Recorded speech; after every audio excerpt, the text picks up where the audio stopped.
For more on the race to 2016, we turn to CBS News political director John Dickerson. He's in our Washington bureau. John, good morning. Good morning, Anthony. If, as Mr. Romney says, he gets better with age, there are also a lot of Republicans saying he's had his chance. Is there really an opening here for him? Well, there is an opening for this reason.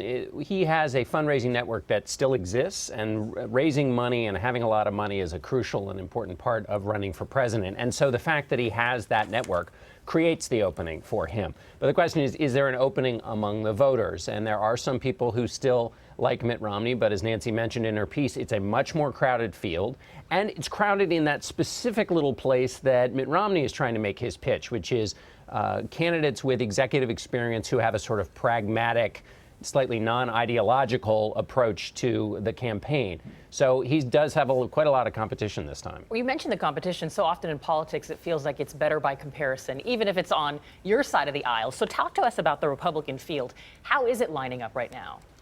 There's sort of three baskets you can put the candidates in at the moment, quite early, of course. But you've got the ideological candidates, somebody like Ted Cruz or Mike Huckabee or Rick Santorum, who not only appeal to social conservatives and movement conservatives, but who base their candidacy and their pitch on the idea that I will be kind of the standard bearer who will not compromise. Then you've got kind of on the other side, you've got these pragmatic former governor types, candidates who can boast about having executive experience. And their pitch is, I can get things done. In a world of broken politics, I can make deals, get things done, make some progress. And then somewhere in the middle there, you've got Rand Paul, who's almost a category to himself. And his argument is, I am a conservative, quite conservative on domestic issues. And then on foreign policy, I am not an isolationist totally, but certainly more isolationist than almost anybody else running.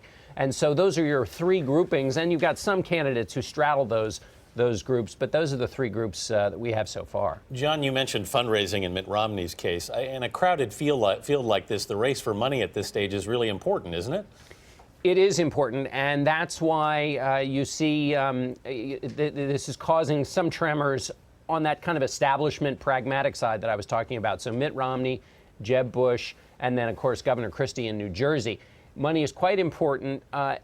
There's also a lot of money out there. And so it may be possible for these candidates to all run at the same time, but they're scrambling so hard now. And the reason there's so much activity is because, you know, you get one person, it's not just the checks they can write, it's their entire network of friends who they can bring along with them. But for those ideological candidates, it is different. They can run a lot longer without as much money because they've got the passion of the grassroots behind them. And also now in this world of outside groups, it's possible as a candidate to run if you've just got one sort of sugar daddy out there who can support a super PAC that keeps you alive, or if nothing else, creates a lot of fire that keeps your opponents pinned down. I have a feeling that's the first time you've said sugar daddy on morning TV. John Dickerson, thank you so much.